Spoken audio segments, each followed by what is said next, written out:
he ran into a truck tire. At the highway speed, probably.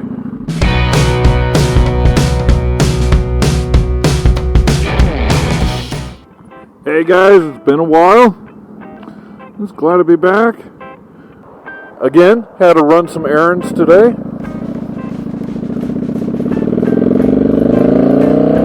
There is a serious lack of videos, or current videos, on YouTube about the Victory Vegas. So what I thought I would do, I've owned this bike for right about 5 years. We're going to go through a 5-year review. Some pros. We're going to go through some pros, going to go through some cons. So I'm 6'2", 230 pounds. Why did I pick the Victory Vegas? When there are other motorcycles out there that an average sized person like myself can comfortably fit. Why did I choose a Victory? Well, honestly, I wasn't even shopping for a Victory. I was vaguely aware of Victory. The only Victories I had seen were those V92Cs. You'll see the badge on the side, and if you're not familiar with Vegas or Victory, it really piques your interest because it is not something that you see every day. You'll see Triumphs, Yamahas, Kawasaki's, Harley Davidsons, BMWs, all that all day long. But this is the unicorn. But anyway, so Victory entered the market 1998, stopped production 2017. They're made in Spring Lake, Iowa. Assembled elsewhere, but their home office was Spring Lake, Iowa. An interesting story. I ran across a guy, and it came out of relatively nowhere, because we were talking about actually just motorcycles in general, not Victories in particular. Alright, he says, I have a buddy, and he didn't tell me his name. Longtime friend, and this guy was a big guy in the bike scene. From what this guy says is they brought in all the manufacturers. And this is the freaking dream job. But his job was to ride these motorcycles for as long as he wanted, for wherever he wanted. So this guy drove and drove and drove. And from what his friend said, he went to Victory. And he said, this bike right here is what you have to model your bike after. Honda 1100, I believe, is what it was. It was probably a Shadow. I don't know the exact model number, although they took aspects from a bunch of the other bikes. But they put together the Victory. And out of the Vegas, they made the Boardwalk, made the Hammer, along with about 6 other different models of motorcycles that spurned from that. That is a tire. He ran into a truck tire. At the highway speed, probably. Comparing apples to apples and one orange. What we're going to do is I'm going to compare off the showroom floor in 2006 Victory Vegas 8-ball at $13,400. A Harley Davidson Softail at $14,500, and a Yamaha Warrior, 2006 Yamaha Warrior at $12,400. You're looking at approximately $2,000 difference between a Yamaha and a Harley Davidson. So what did that get you? Well, we'll go into that in a little bit, but I say we're comparing apples to apples and one orange. Well, that one orange is going to be the 2020 Harley Davidson Softail. I want to kind of show you what technology has done and improved the Softail in that 14 years that Harley Davidson had done since 2006. Ironically, off the showroom floor, a 2020 Harley Davidson is going to cost you $13,600. So it's $900 cheaper than it was in 2006. That surprised me. They're all V-twin motorcycles. The Victory Vegas put out 85 horsepower. The Yamaha put out 84.3, so yeah, 85 horsepower. The Victory had that 85 horsepower and 106 foot-pounds of torque coming from a 100 cubic inch engine. I'll put the CC conversion up there somewhere there. The Harley Davidson did a 85 foot-pounds of torque out of an 88 cubic inch engine. Now the Yamaha had a 102 cubic inch engine, and they got 85 horsepower and right about 100 foot-pounds of torque. 2020 Harley Davidson now has a 107 cubic inch engine. So I would expect their torque to be up higher and their horsepower. Although I cannot find what their horsepower is, I'm expecting it to be right around 85, maybe 90 horsepower. And their torque went up to, on this new 107 cubic inch engine, 110 foot-pounds of torque. So, over the 14 years between 2006 and 2020, the Harley Davidson increased 35 torque. But back in 2006, when they were all competing against each other, they only had 85. All three of the bikes, matter of fact, all four of the bikes, all the apples and the orange, 5-speed transmission. How long are the bikes? How big are they? Well, the shortest one was the Yamaha at 94 inches. The Softail was a 95. The Victory Vegas was like 96.3 or something like that. A longer wheelbase is going to be harder to curve around corners and stuff like that when you're at a stoplight and you're doing 90-degree turns.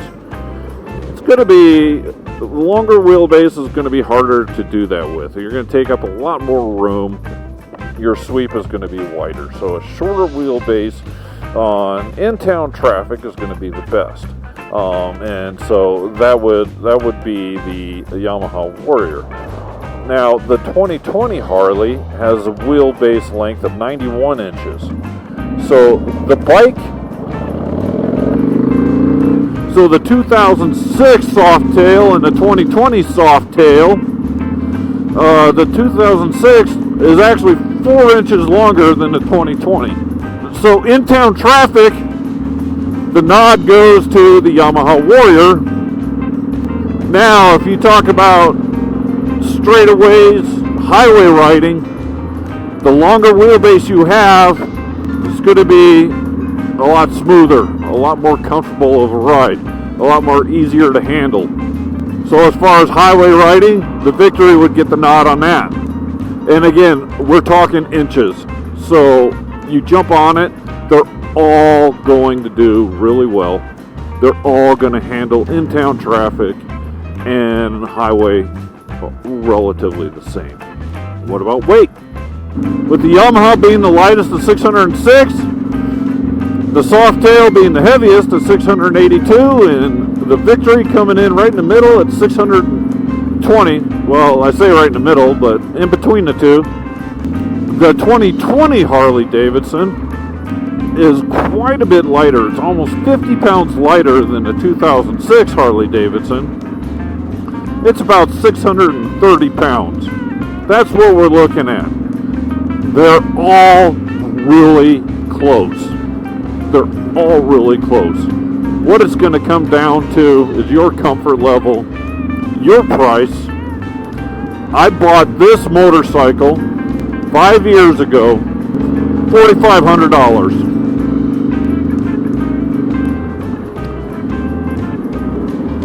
That was back when Victory closed down their doors. I think about a year or so, maybe a year and a half before I bought this bike. Nobody wanted them because they weren't making them anymore. Which honestly, I hear people saying that, well, they don't make that motorcycle anymore.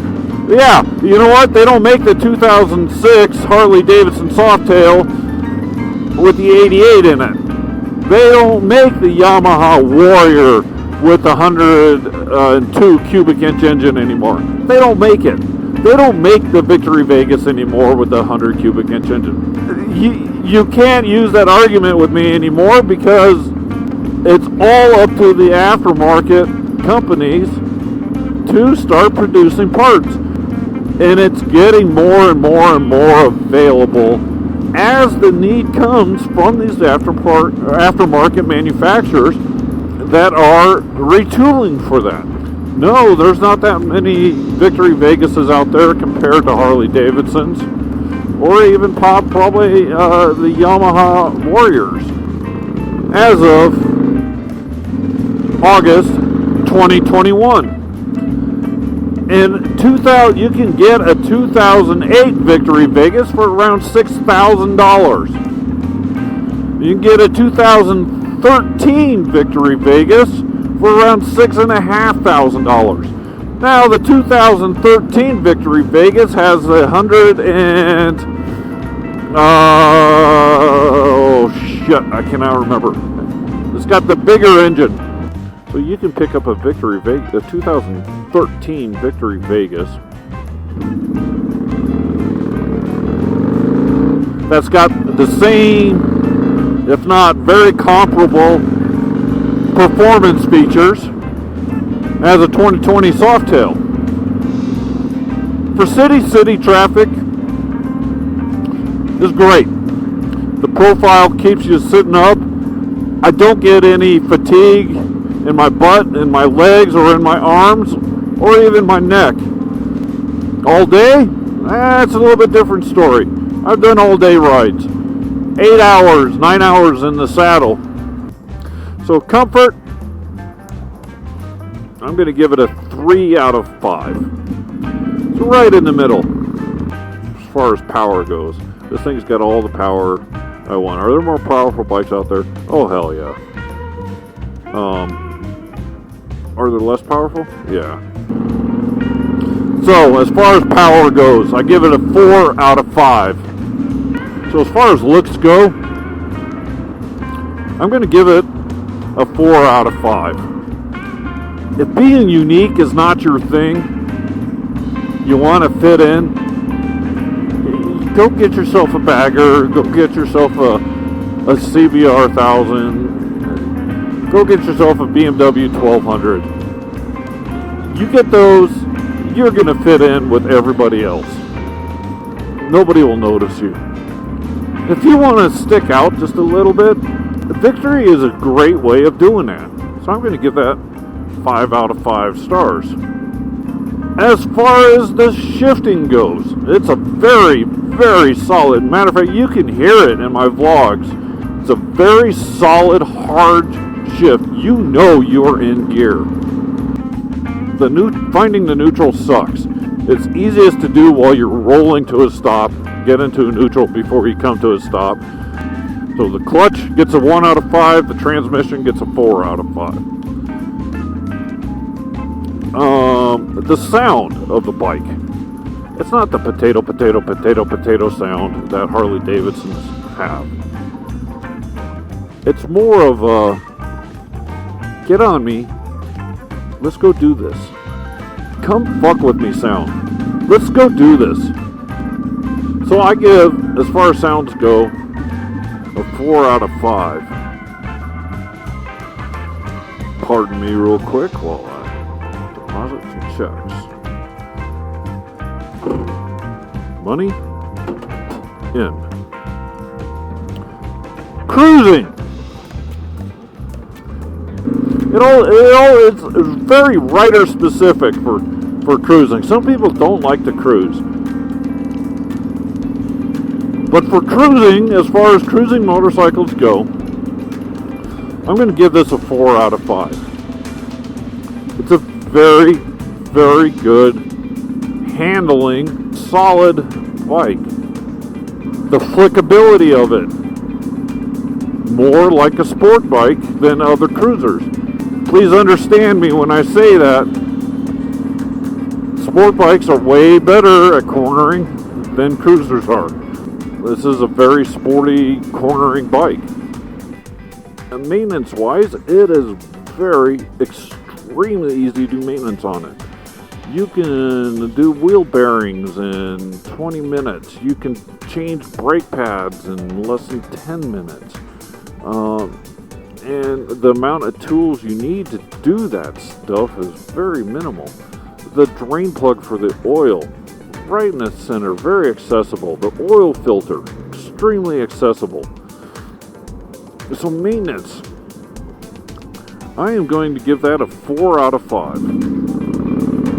Now, the brakes, they suck. There has been a long time complaint on the brakes. They do suck. Over the past 5 years, I've adapted my riding style to compensate for a sucky brake. Gotten better brake pads, but I give myself more room. Should I have to do that? Well, you're going to do that on anything, but you're going to do it more so on this Victory. 1 out of 5 stars. Parts. The major parts right now, you are scavenging off of wrecked motorcycles or whatever. Availability is starting to come around. You've got your basic tune-up stuff, which is all readily available at pretty much any auto parts store, probably with the exception of drive belts and very motorcycle specific stuff, and even then you can go and you can order that. So I'm going to give that 2 out of 5. 69%. So is it a good bike? Is there going to be a 60 out of 60? No, you're not going to find that. That would be the very perfect bike, and that's yet to be made. So, this thing, off the showroom floor, outperformed, I would dare to say, 90% of the bikes. And there's going to be people that hate me. I get it. I understand. But from where I'm coming from, this beats the Harley hands down. Would I buy a Yamaha Warrior or this? I'd buy this. I love the Warrior. I really love this. So 5-year review. I would buy another one. If you have any questions, any specific stuff, go ahead and put it in the comment section, and I will do my best to get you a proper answer. But you know what? Coming from the Mile High City here today, and nice, let's see, it started out 70, now it's about 80. Sun's out. You see some of the California fire smoke over in the horizon. But I appreciate you coming along with me today. And I hope you found that the 5-year Victory Vegas review and specifications, kind of a rundown, breakdown, was useful. And you let me know if there's any other questions that you have about it. And if you're in the area, let's go for a ride. Drop a comment. Like, subscribe, do everything you need to do. If you don't subscribe, at least like the video. But I'd like you to come along next time that we're out. And so, hey, I'll catch you guys later.